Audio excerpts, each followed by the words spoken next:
chers participants, mesdames et messieurs, nous constatons depuis quelque temps sur nos routes. ñuy rafetlu bu baax a baax li nga xam ne rek moom la ñu amal muy campagne de sensibilisation maanaam waxtaan ak dawalkat yi ngir lépp lu jëm ci wàllub l'accident yi ci diirub màggal gi ñu wàññi ko ñu moytu ko bu baax a baax mu doon nag loo xam ni waa CETUD ñu ngi ciy lëkkaloo ak dawalkat yi ak ñi nga xam ne rek ñoo di ñiy dem màggali ngir rek ñu gën a xoolaat bu baax a baax ngir moytu bu baax a baax. ngir nag ñu amal loolu dañ ci ñaax dawalkat yi waaye itam di wax ñi nga xam ne ñooy màggali ñoom it ñu daal di gën a xoolaat bu baax te maytu yenn yi nga xam ne mën na indi ay l'accident waaye itam ñu ngi xamle ni yenn ci accident yu bëri yi ñi nemmeeku saa su ne bokk na ci rek ñenn ci dawalkat yi nga xam ni duñu amal yar ci kaw tali bi waaye itam parfois ñu daal di gën a li ñuy dawale mu doon loo xam ne rek jaarul yoon.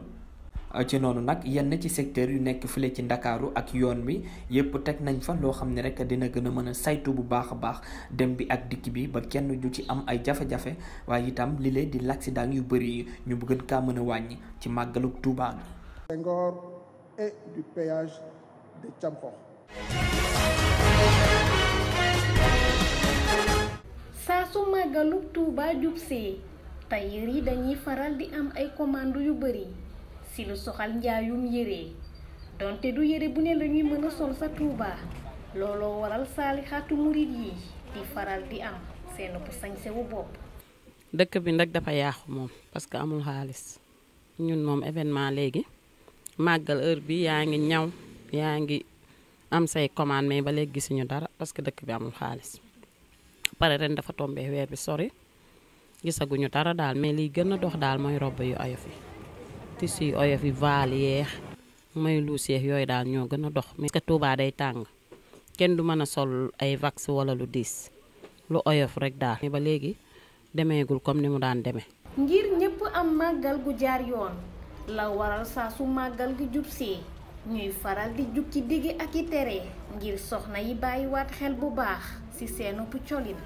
nit ñi fi ñu toll nii xam nañ Touba la fa xew de parce que xam nañ ne am na façon yëre yoo xam ne léegi boo ko fa yóbboo dangay am problème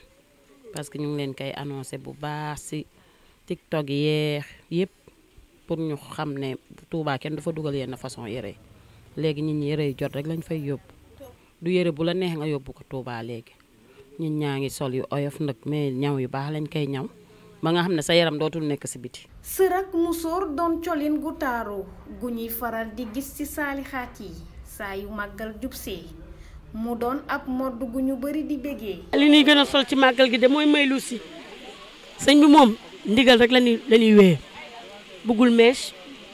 bëggul greffage bëggul teg xef bëggul pose xef ku sëñ Touba tax a jóg lu sëñ Mountakha wax nañ ko def nañu takk bopp yi na yiw sëñ bi ndigal la joxe nañu topp fekkee ne Touba moo nu tax a jóg. colin gu rafet te jot.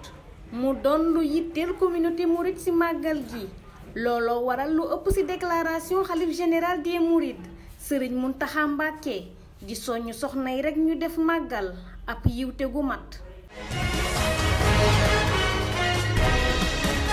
bus rapide transit war a daw file ak ñeenti weer doon lu gouvernement bu Sénégal xamle ni ki démb ñu doon amal essayage muy rek xool bus yi. ci noonu nag ñu daal di ciy nemmeeku benn dérapage foofu la ca diwaan bu Grand Yoff lu ni mel nag daal di jur coow file ci réew Sénégal. nu mu def noonu wax dëgg yàlla wóorut bu dee lu ñu war a defar la nañ ko defar mais man moom du ma ko critiquer ndax erreur day am fépp nekkul ne li ngay liggéey si nga amee erreur. jàpp naa rek peut-être est-ce que nekkul tali tamit ñoo xaw a xat je ne sais pas daal. ci noonu ñenn ci askan wi ñoom it jàngat bi ñu xamle mooy lu ni mel mën naa yokk embouteillage yi file ci biir Ndakaaru. waaw non d'après état bi ñoom annonce bi ñu waxoon ne xam dañ ne c'est entre Dakar Guédiawaye la bu fekkee ne nu ñu ko waxee ñoom ci annonce li ñu waxee noonu lay demee bu demee noonu moom ba j'espère que embouteillage bi dina xaw wàññeeku mais vu que lu commencé am nii moom bu fekkee nii la nar a demee nii ak tali yi moom je ne pense pas que bu dee demar jàpp na day gën a doole embouteillage mais instant bi daal pour l'instant nii bu fekkee ne nu ñu ko waxee ñoom mën na wàññi diggante comment dire encore sax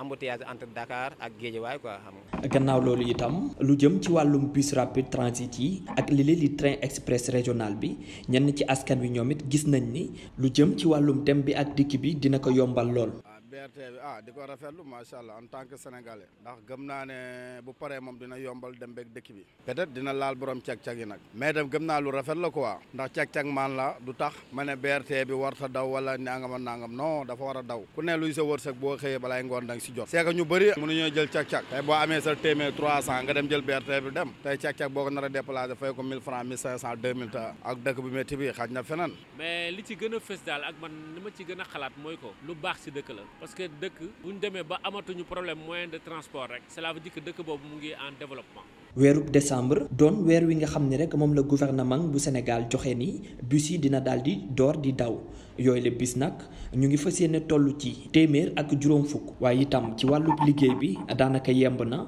waaye itam xamle nañ ni dina daal di am lu toll ci junni ci ay ndaw ñoo xam ne si la ñuy xëy gannaaw loolu itam lu jëm ci wàllub mbir mi amoon foofu la ca diwaan bu Grand Yoff ñi leen di waa CETUD ak AGEROUTE ñoom daal di nañuy génn andi benn xaatim di xamle li waral lu ni mel daal di am.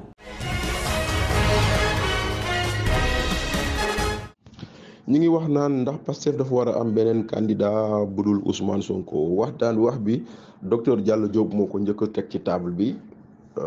à travers une émission bu mu def à Sud FM Objection ñu xëy gis ñeneen ñu bokk ci parti boobu noonu wala parti boobu noonu nga xam ne tas nañ ko léegi ñoom tam ñu jóg di si wax naan ñoom seen candidat benn la Idrissa xam Ousmane Sonko la nu mu mënti doon Ousmane Sonko la léegi nag loolu noonu. ñoom ñuy def noonu bon dañuy guddal jël rek man noonu laa ko mën a jàppee waaye ñoom seen biir xam nañ ne Ousmane Sonko du nekk candidat léegi nag ndax jàpp bu ñu jàpp Ousmane Sonko tëj bu ñu ko tëj ak tas bu ñu tas parti bi ndax tax na parti boobu noonu jeex man de ñemewu ma kaa tudd ñemewu ma kaa waxee noonu xam naa ni daal Ousmane Sonko mu ngi ci kaso bi xam naa ni daal bëri na ñi nga xam ne ci ay njiital waa Pastef la ñu ngi ci kaso bi xam naa ni daal parti bi daal ministre président de la République ci benn rapport bu ministre de l'Intérieur def jël na dogal tas parti bi loolu yëpp ay lu dalandoo seen kaw la mu doon lu diis léegi nag ndax maintenant parti bi fa lay jaaree jeex gëw ma ko ndaxte benn parti bi mun nañ ko tas ci ay kayit waaye parti bi mun na ko ni di dund ci ay xol ndaxte tey jii nii boo delloo ci taarixu Sénégal ay 1961 tas nañ PA yi mais taxul PA yi génn ci xolu nit ñi ñu jàppee ay exilé mooy ñoo xam ne dañoo di gàddaay parce que exil mooy gàddaay ñi ñu jàppee ay exilé man jàppeewu ma leen ay exilé jàppeewu ma ni dañoo gàddaay damaa jàpp ni dañoo daw ay daw lañ dañoo dawee Sénégal dem feneen mais nag ñaata lañ toll xaw ma lu wóor ba wóor daal moo di ni kenn lañ ci xam ku gën a ràññeeku mooy ku ñuy wax Ngagne Demba Touré ndaxte moom xam nañ ni si ñu doon jiite Pastef si la bokkoon ndaxte moom moo nekkoon ndaw seen njiit yi waaw moom moo nekkoon njiitu seen ndaw yi pardon léegi nag kooku noonu moom effectivement dem nañ léegi nag bon ñii dem tamit nag ndax ñoom ay exilés lañ non c'est pas des exilés c'est des fuyards donc du gàddaayu ñu dañoo daw googu ñu daw nag moom nag bu fekkente ne da nga bëgg a wëyal combat bu mel nii man dama jàpp ni toog xeex fii moo gën toog jàmmaarloo fii moo gën ka ngay daw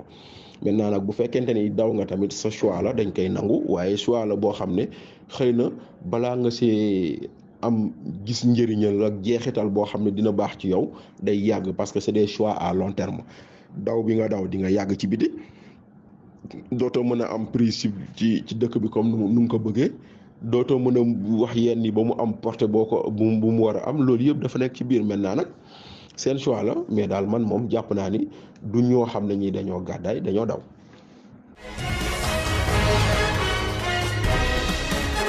ginnaaw ba njiitu réewu Gabon bii di Ali Bongo gagné jongante élection présidentielle am lu toll ci juróom-benn fukki poñ ak ñett yu toftal ñaar fukki ak juróom-ñaar militaires yi daal di fuqati nguur gi ci moom te ki ko jiital di général Brice Oligui Nguema nekkoon njiital garde républicaine ak waaju jàmbaare nekk ku ñu ràññee loolu ci wàllum xare.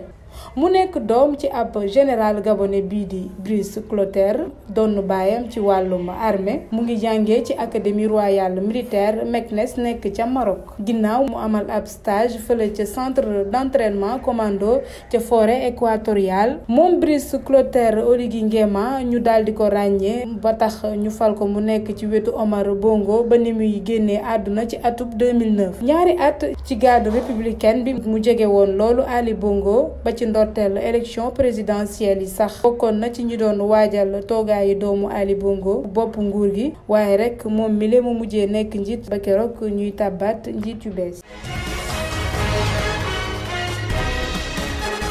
Ali Bongo Ondimba nekkatul njiital réew mu Gabon gannaaw ay waxtu rek bi nga xamante ni ne biral nañu lii di ab tabaatam ci bopp réew boobule ak lu ëpp 64% ñi ko xamle woon ñoo di autorité yi yoroon lépp lu jëm ci wàllum élection foofule ca Gabon waaye ñii di ay militaire ñoo daal di génn xamle ne boobule nguur moom daal di nañ ko dakkal ba pare daal di annuler lépp lu tukkee ci yooyu la élection dissoudre lii di gouvernement bi ak ay institutions yu mel ni assemblée nationale conseil économique environnemental ak lii di waa Sénat boobu coup d'état militaire waral ba tax sax ñu bari daal di ciy àddu ñu mel ni la France ñoom dañ ko daal di ñaawlu ba pare ne ñoom ñoo ngi daal di suivre li nga xamante ni ne moo di évolution boobu la situation. boobule réaction sax moo waral ba kii di Jean-Luc Mélenchon bokk ci opposant wu Emmanuel Macron daal di xamle ne kii di Emmanuel Macron moom dafa war a daal di bàyyi di jàppale loo xamante ni ne du yoon te mu xam ne ñii di Afrique moom daal di nañ tourner boobule page. waa Chine moom dañoo daal di woote ab waxtaan ngir ñaari parti yi nga xamante ni ne ñoom ñoo seq réew moomu la di Gabon ngir ñu daal di waxtaan waaye tamit ñoom ñi lee di waa Chine daal di nañ ñaax ñi di putschistes yi ngir ñu daal di garantir li nga xam ne moo di sécurité wu Ali Bongo. waa Russie moom ñoo ngi xam ne ñoom ñi tamit situation boobu soxal na leen bu baax moo tax ñoom ñi leen ñoo ngi koy daal di bàyyi gët ba xam lan moo fay tukkee. ki ko xamle moo di porte-parole Kremlin di Dmitry Peskov ñu fàttali ne Ali Bongo Ondimba ñoo ngi ko faloon ci bopp réew moobu di Gabon en 2009 gannaaw bi nga xamante ni ne kii di papam dafa daal di làqu woon di Omar Bongo Ondimba moom mi le sax di Omar Bongo Ondimba jiite woon na réew mu Gabon moomu ci lu toll ci 4 fukki at ak benn.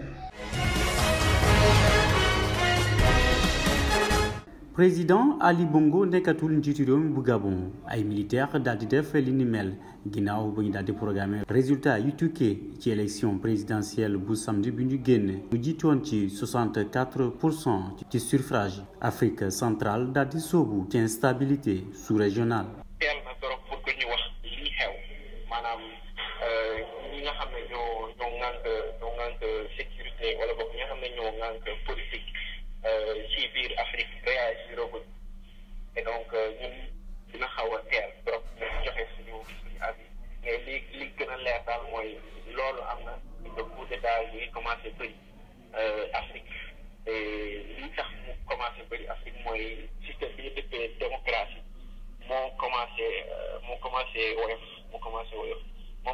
moom la peuple bi commencé pour nangu. ak boobule situation ay militaires ñooy dikk ngir rétablir lii di l'ordre ak cohésion sociale loolu nag daal di tax ñi samp laaj diggante Afrique ak métropole seen relation fan la toll. ñi nga xam ne dañuy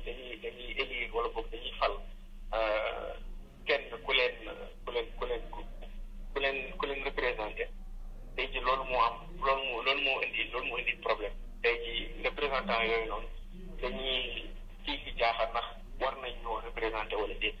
léegi problème bi nag foofu la nekkee loolu moo tax tey militaire yu bëri mu nekk Gabon mu nekk Mali mu nekk Niger mu nekk Burkina militaire yi di commencé di jël nguur gi. jamono jile kat xel yi yëpp jàll di dem ci organisation continentale bu ci mel ni bu Afrique centrale. kuréel bi ngànk tey ji Afrique de l'Ouest CEDEAO la réagir na ba coup d'état amee Niger. ak sanction yi ak daan yi mu teg dëkk boobu noonu tey ji géographiquement maanaam ci wàllu fi état yi di teglantoo CEMAC moo war a réagir gëmuma ne CEMAC am na doole ci CEDEAO am donte CEDEAO amul kii boobu mais CEMAC amagul doole wu forcé régime bi nekk foofu. L'Union africaine dina réagir parce que moo ngànk Afrique wangal këpp. ginnaaw coup d'état boobule sax foofee ca Gabon nemmeeku ñu benn réaction yu tukkee ci organisation sous-régionale bi ci mel ni CEMAC communauté économique et monétaire de l'Afrique centrale mi nga xamante ne moom la ñuy xaarandi ak Union africaine ngir ñu mën a indi solution ngir rétablir lii di l'ordre constitutionnel. Président Ali Bongo moom moomee sax jamono ji dañ ko daal di teg lii di résidence surveillée ak signal internet bi nga xamante ne coupé woon nañ ko ñu daal di ko rétablir. réewu Afrique yi ñu ngi jànkuwanteeg ab jafe-jafe jamono yi nga xam ne nemmeeku nañ ay coup d'état lu ni mel jur na tiitaange ba tax na ñu koy méngaleeg régime militaire ci biir Afrique ginnaaw ba militaire yi nangoo nguur gi tey ci suba gi ca réewum Gabon ak tiitaange feeñ na ci askan yi. wax dëgg yàlla man moom en tant que rafetlu ma ko ko. ma sañoon lu gën réew mu nekk nga xaar ba élection jot ku war a dem candidat def candidat ñu woote. les pays francophones d'après si nu ma ko yaakaaree moo ko dañu bëgg détaché aussi si xam nga si France. ci domination bi nga xam dafa yàgg am depuis temps colonial ba léegi. ginnaaw bi ñu janoog ay coup d'état ci réew yi féetewoo ci sous-région bi ndax réewum Sénégal dina mucc ci les xew-xew jar na ab jàng. du ma ne du fi am nag mais xalaatuma ko te rafet naa njort na loolu du fi am. non je ne pense pas c'est que juste que il y a différent ne que comme ni ñu koy waxee Sénégal moom pays de la teranga juste que nag parfois mën na am changement quoi mais. dama jàpp ni même buy am sax pacifiquement lay doon. ngir jëlee fi xew-xew yi nga xam ne day gàllankoor dundinu askan wi rawatina seen ak kaaraange biral nañu ay solution AVC daa ñu teg ko si yoon démocratie dem. te boo xoolee en général réew yi am coup d'état yëpp lu si ëpp 3e mandat moo ko kii ku def premier mandat 2e ñoo xam ne sa wërsëg foofu la yem nga dem ñeneen posé candidat xañ na keneen bu gañee mun na ñëw teg la si peggam ngeen ànd liggéey. saay bu ñu daanalee nguuru njiitu réew yu bari ci Afrique seeni askan dañuy génn di wane seen mbégte ci mbedd yi muy firndeel seen ak bànneex ginnaaw ba ñu leen jiite woon nekkatul ci boppu réew ya li ko gën a sooke mooy yooyu la njiit dañuy mbubbawoo démocratie laata ñu leen di fal wëlbatiku di doxal yeneen i tànk yu dëppoowul ak démocratie ngir mën a toogaat ci boppu réew ya. tey bi dafay di ndaje boo xamante ne dafay continuer ndaje bi nga xam ne moom la ñu amoon weer wala passé ci hôtel Kadianduman ci li nga xamante ne moom la ñu sóobu ci gunge li nga xamante ne mooy ñibbisi population Daawlakh yi nga xam ne ñoom ñoo nekk fii ci Casamance te ñibbisi boobu ñi dëgmal ko depuis 2012 waaye nag mu gën a am doole ginnaaw bi nga xamante ne l'armée amaloon na ay opération de sécurisation de la Casamance ñi gis ne dafa am ay acteurs yu bëri ñi nga xam ne tey ñu ngi yëngu ci terrain bi di jàppale état bi nguuru Sénégal ci li nga xam ne moom la nekk di def ci population yooyu waaye ñu jàpp ne donc liggéey boobu dafa jot pour que ñu fexe ba mu dox ci anam yoo xamante ne ci anam yu rafet. donc ci loolu la ci ndigalu gouverneur de la région de Ziguinchor liggéey ak mboolem acteurs yi pour que ñu teg benn kuréel bu am solo au niveau de la région muy kuréel bi nga xam ne ñu ngi koy tuddee cadre régional de coordination et de suivi des interventions des acteurs cadre boobu nag bi ñu ko amalee ñi daal di jàpp ay thématiques yi am solo yi nga xam ne foofu la ñu war a weer liggéey bi benn thématique bi muy thématique déminage CNAMS piloté que ñaareel thématique bi mooy retour des personnes déplacées donc te ANRAC jiite ko donc ñi jàpp ne acteurs yi nga xam ne ñoom ñoo dajaloo ci cadre loolu tey jot na tamit pour que ñi xam li nga xamante ne moom la ñuy yëngu fii ci Casamance xam fan lañ koy defee ak yan moyen ak yan koppor donc looloo tax ñi organiser ndaje bi mel nii pour que ñu dajale lépp li nga xamante ne ay plan d'action la yoo nga xamante ne acteurs yooyu ñu ngi koy amal sur le terrain.